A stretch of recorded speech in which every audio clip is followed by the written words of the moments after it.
Hi, I'm Cautex, and recently I asked people to give me suggestions for stuff to talk about and analyze. One of the suggestions was to talk about ignore pain and whether or not it could be a DPS increase. Now, if you hate the sound of my voice or don't care about how I did my analysis, just skip to the end of the video where I go over and also geek out over the results. For everyone else, let's get started.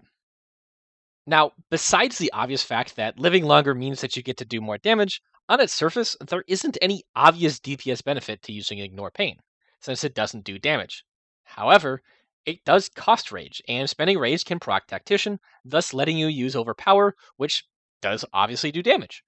So clearly it's not impossible for Ignore Pain to provide some DPS benefit, but what are the minimum conditions that would need to be true in order for Ignore Pain to be a viable option to spend your rage on?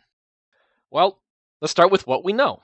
We know that our best chance for Ignore Pain would probably be when we're trying to decide between using that or casting Slam. And that's because Overpower does more damage than Slam. Now, Ignore Pain costs 40 Rage, which is equivalent to 2 Slams worth of Rage. And we know that 40 Rage converts into a 56% chance to proc Tactician, while Slam is only going to have a 28% chance to proc Tactician. Ignore Pain is also off the global cooldown, meaning that you could use it and then immediately use the overpower that it procced if it got one. So, what do we need to know? Well, we're obviously going to need to know how much damage Slam does, and also how much damage Overpower does. And after that, we pretty much don't need to know anything else.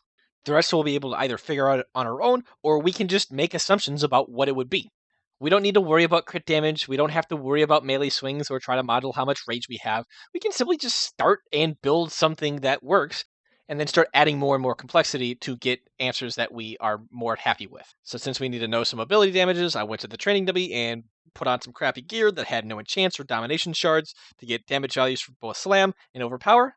Now, Slam was hitting for about 1700 damage, and Overpower was doing roughly the same amount of damage by its normal hit, and then Dreadnought was doing around 750 damage for a combined total of 2450 damage with each Overpower. Now, that Dreadnought damage is important because it can hit up to 5 targets. So what I did was that I determined how hard an Overpower would hit based on how many targets were present. And then I multiplied it by 56% because that's the likelihood of Ignore Pain proccing Tactician. This would give us the effective damage that we would get on average from using Ignore Pain. And then I compared it to the damage that Slam does. As you can see, when there's one target, Slam is going to do more damage on average than using Ignore Pain to fish for a Tactician proc. But once there's 2 or more targets, Ignore Pain will do more effective damage than a Slam. Because again, Dreadnought lines can hit multiple targets. But this isn't exactly a fair comparison, because when there's multiple targets, if you're going to be dumping rage, then it's possible that you might decide to use a Whirlwind rather than a Slam. So I went back to the training dummy and figured out how hard a Whirlwind was hitting with this gear that I had on, which was just under 875 damage, and then I went back to my spreadsheet to calculate its damage as we increased the number of targets present. And then I compared that to the damage of the Overpower procced from Ignore Pain. Now, once we do that, we can see that the effective damage of Whirlwind passes the effective damage of Overpower when there are 3 or more targets. This means if you're only looking at this one GCD, if there's 2 targets, then using Ignore Pain is actually more effective damage than both Slam and Whirlwind. But this was not accounting for Sweeping Strikes, and therefore would only be true when Sweeping Strikes was not up. So, well, obviously, what happens when Sweeping Strikes is up? Does that change anything? Well, Sweeping Strikes lets the main damage of Overpower hit a second target at 75% effectiveness, and it'll also spawn another Dreadnought line. Because that Dreadnought is spawned by the cast of an Overpower rather than by the damage of an Overpower, it doesn't get affected by that 75% effectiveness of the Sweeping Strikes Overpower, and so it will do its full damage, and it can also hit 5 targets. This means that if there are 2 targets, there will be 4 hits of Dreadnought, and for 3 targets there will be 6, and so on and so forth. After doing those calculations, it turns out that when Sweeping Strikes is up, when there are 2 or more targets, the effective damage is just barely behind Slam. And then once there are 3 targets, Ignore Pain becomes more effective than using Slam. Additionally, a Sweeping Strikes Ignore Pain always provided more effective damage than a Whirlwind. Now, it's worth noting that in all of these scenarios, Overpower does more damage than Slam or Whirlwind. This means that if you gambled your rage on that Ignore Pain and you got the proc, then it will be a DPS increase. Now, looking at this from the perspective of a single global cooldown is a decent starting point.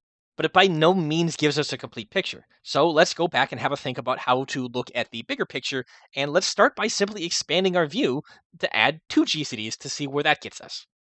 Let's assume that we had enough raids to do whatever we wanted, no matter what, and that we're keeping the assumption that if you're considering using Ignore Pain for DPS, you would be doing it in situations where you can't or don't need to cast Rend, or Mortal Strike, or Colossal Smash, and etc.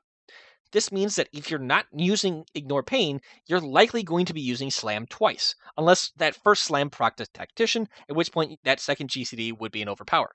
Or more simply, without Ignore Pain, the possible outcomes are going to be Slam Slam and Slam Overpower. Slam Overpower would occur 28% of the time because that's the chance that Slam has to proc Tactician, and this would mean that the Slam Slam combination would occur 72% of the time. Now, if we use Ignore Pain, we can use it in between GCDs, which means that it would be possible to get an Overpower proc from the Tactician, and then use it on the first GCD, and obviously, Slam still has a chance to proc Tactician. Therefore, the possible outcomes for using Ignore Pain are Ignore Pain, Overpower, Slam, Ignore Pain, Slam, Overpower, and Ignore Pain, Slam, Slam. Now, the Ignore Pain, Overpower, Slam combination has a probability of 56%, which is the chance that Ignore Pain has to proc Tactician. Ignore Pain, Slam, Overpower has a probability of occurring 12.3% of the time, which was calculated by taking the probability that Ignore Pain has to not grant a Tactician proc, and then multiplying it by the chance that Slam has to get a Tactician proc. Finally, Ignore Pain, Slam, Slam has a probability of 31.7% chance of occurring. And this is because you're going to be multiplying the chance of not getting a Tactician proc from Ignore Pain, and then also with a chance of not getting the Tactician proc from that first Slam. From there, I calculated the effective damage of each scenario, and then added them together to determine the effective damage of just prioritizing Slam versus using Ignore Pain. The effective damage of the no Ignore Pain scenario was 3,600, whereas the effective damage of the scenario where we use Ignore Pain was 3,900, which means that on average we're gaining around 300 damage. Though keep in mind that these numbers are wrong, and so it's not really good to look at it in terms of raw values, but a better way to look at it is the fact that this is about an 8% increase in damage. This result also makes sense because it's going to result in more GCDs where we get to use Overpower, which does more damage than Slam. Now you can probably guess what's next. Let's look at this 2 GCD case when we're looking at more than just hitting a single target. So I expanded the analysis out, and here's the result of those combinations as the number of targets increases. And also for whether or not you have sweeping strikes up or not. And this is a pretty expected result based off of what we saw previously, because Dreadnought hitting multiple targets scales better than Slam, which only hits one target.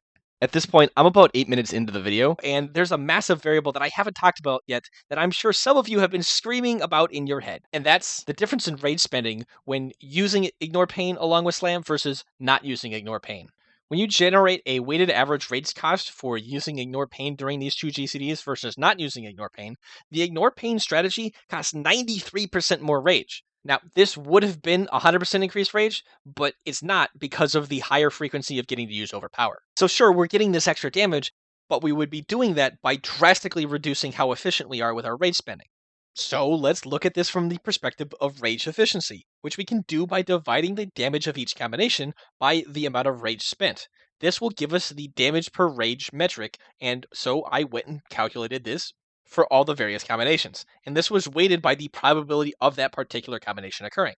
Now, when we compare the differences in damage done per rage spent between using or not using Ignore Pain, we can see that using Ignore Pain, it does become more efficient as the number of targets increase, but even in the best case scenario of having sweeping strikes up and having 5 targets all getting hit by Dreadnought, you're still spending 93% more rage, and that rage is being converted into damage at a rate that is 15% less efficient than not using Ignore Pain. Now, I went and extended this analysis out to also look at the third global cooldown, so I could account for slams that occurred on the second GCD proccing Tactician, and the results were functionally the same as what I've already shown you. Also, it's less practical because that third GCD could or should be a Mortal Strike because there are only 2 GCDs in between the cooldown of Mortal Strike. So we've done all this math. What the hell does this all actually mean?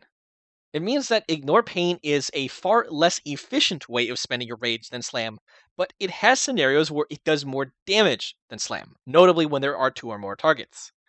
In scenarios where you have lots of time to DPS, it's generally better to be as efficient as possible with your rage spending because you're going to have lots of points of rage to spend over that time. On the flip side, if you don't have a lot of time to DPS, then doing things that are more damage, even if they aren't really efficient, is generally better. You don't have a ton of time to generate lots of rage, and also any rage that you don't spend doesn't get converted into damage, so it's better to just get the damage out as quickly as possible. Ignore Pain sits in a nice sweet spot where it's higher damage, but is rage inefficient. This means that in scenarios where there are multiple targets and you don't have a lot of time to DPS that target, there can be a DPS benefit to using Ignore Pain to fish for Tactician procs. The most obvious example of when you're likely to see scenarios like this is Mythic Plus, right? You have lots of pulls with multiple mobs, and you don't have a ton of time to DPS them before they die. Now, I honestly think that this is probably the best possible outcome I could have hoped for from this analysis. I have this opinion because, one, I did not expect this result at all, and also there's not ever going to be any hard or fast rules for deciding when is the best time to be rage efficient versus when to be damage efficient. It's a decision that needs to be handled by your intuition. And the better that you are at being able to read the exact situation at hand, the better you will be able to decide whether you think it's worth spending your rage on Ignore Pain to fish for that Tactician proc, or to just use a Slam and have the consistent damage. I personally love systems that are dependent on your skill, require you to act intuitively, and also have no specific objective correct answer. When you have all of these things, that's when WoW turns into an art. I liken it to painters picking the colors that they used for a particular painting. A better painter will be able to make better decisions about what colors to choose, but when you ask them why they picked that exact shade of red and not one that was maybe 1% lighter or 1% darker, eventually they're going to be answering with, well, it just felt like the right one to use. And to me, that sort of doing things by feeling is the distinction of what really makes something an art. I know I'm insane, but I just really love when you get to make an expressive decision like that that is built on top of analysis and scientific rigor. So, a big thank you to the people who left comments asking me to talk about this. This was a fun one for me. Keep asking more interesting questions, keep giving me ideas for topics, or just tell me why my opinions are dumb. Lastly, I want to say thank you for watching this video, and subscribe for more.